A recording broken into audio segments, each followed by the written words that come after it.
All right, so today's piece is a piano piece by Canadian composer Allan Gordon Bell called Danse Sauvage. And the score is physical. I gotta grab it from my garage, so I don't have it on me this second. I'm gonna talk about the composer first, and then I'm gonna go grab the score. Um, the first time I saw uh, this composer's work was in New Music Festival at the University of Toronto. There, he was like a guest composer, you could say. He flew in from Alberta, and I heard a bunch of his chamber works. I can't remember too much about them, but it was sort of like a big event just because all the other new music festivals we'd done, there wasn't really a guest composer there. So, yeah, that was kind of fun. I don't think I had a lesson with him or anything. Master of Music degree was at U of Alberta, studying with Violet Archer. Violet Archer did her degrees at the University of North Texas, actually, and recently the CMC Prairie region has been doing like a Archer Fest, so celebrating the work of Violet Archer and other Prairie region composers. Bell also studied with Malcolm Forsyth and Manis Sanoskin. I guess he did some advanced studies at the Banff Center for the Arts too. That's kind of interesting that his whole career is in Alberta, considering he was born in the 1950s. I guess he's, yeah, really, really based there. Um, Served as president of the National Board of the Canadian Music Centre from 1984 to 1988, from 1978 to 1980, and from 1985 to the present.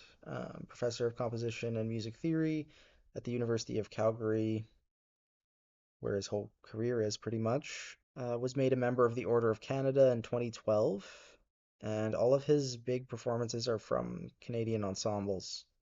National Arts Centre Orchestra, Calgary Philharmonic Orchestra, Esprit Orchestra, Vancouver Symphony Orchestra, Manitoba Chamber Orchestra, Edmonton Symphony Orchestra, and Orford String Quartet, Purcell. Like these are all Canadian.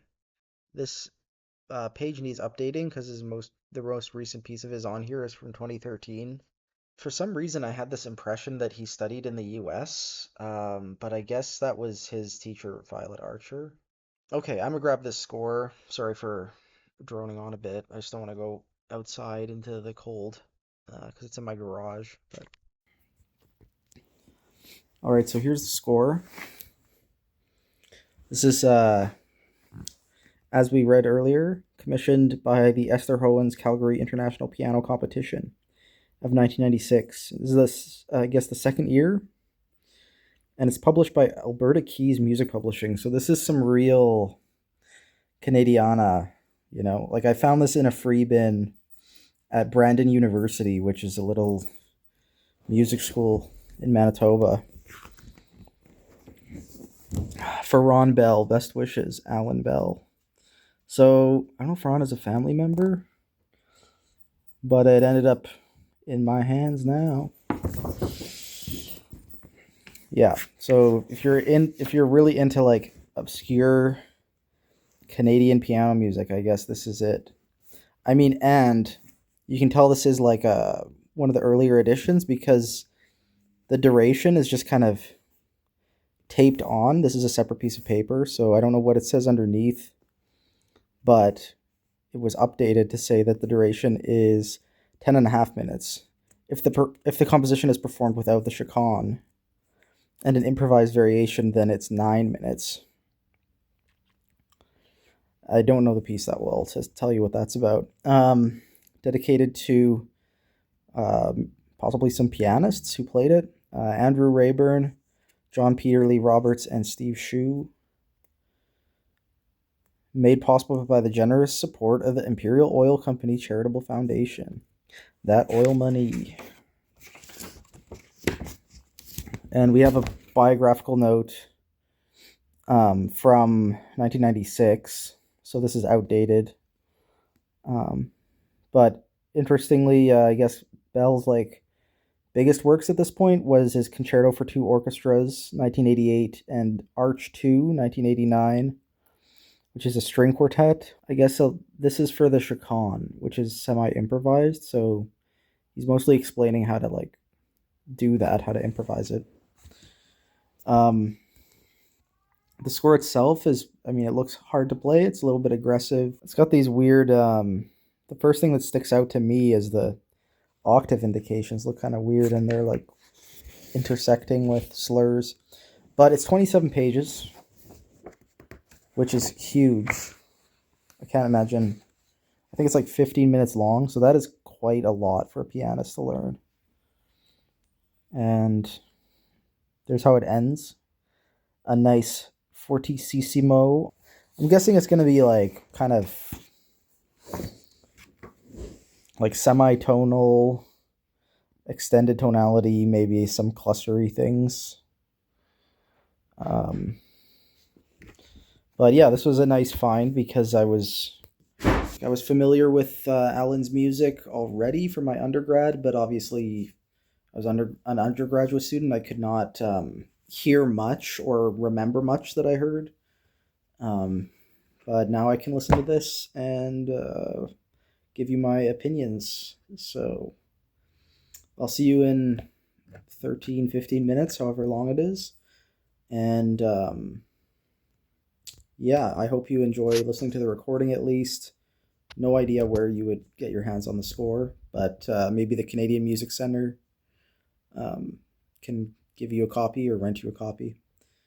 Okay, so yeah, my thoughts on this performance. Colleen Athparia did a really good job. I guess this was recorded in 2012 on Center Discs, which is a Canadian label, I think. Um, yeah, I think that Bell is a fine composer. It kind of reminded me of Leo Ornstein a little bit. I think Ornstein also has a piece called Danse Sauvage. Um, but I think the Chaconne was the best part. And it's just notated like this. I don't know if you can see that. Uh, it's just chords with fermatas. So once you hear that, that's the start of the Chaconne, and then for the next 2 minutes, the pianist is just improvising on those chords, and it's like the best sounding part, which I don't know if that is good, speaks well of the composer for coming up with the idea, or speaks poorly on the composer for not using the instrument more interestingly. Yeah, transpose the progression ad libitum. That's the one thing that the piece I felt was really missing was no, like the ideas were not being transposed very often. It just kept occurring, especially that first two measure hook is like it always sounds exactly the same every time, and it's a little bit obnoxious. But other than that, I really, I commend the the piece and performance. I think it was very, very appropriate for a piano competition, and it was sort of like the Chaconne. It was sort of like a variations on a theme. There's clearly some part writing chops behind it, and yeah, sort of like I don't know, if you like Stravinsky, Bartok, Copland, that sort of thing, then it's probably up your alley. And yeah, what's next here? Let's keep this. Actually, I do know what's next. Um, Tomorrow's Halloween for me. At least the date of recording will be. So I'm gonna take a break from the piano stuff and listen to some Charles Ives. If you know, you know. Um, and yeah, that was our one and only Alan Gordon Bell piece.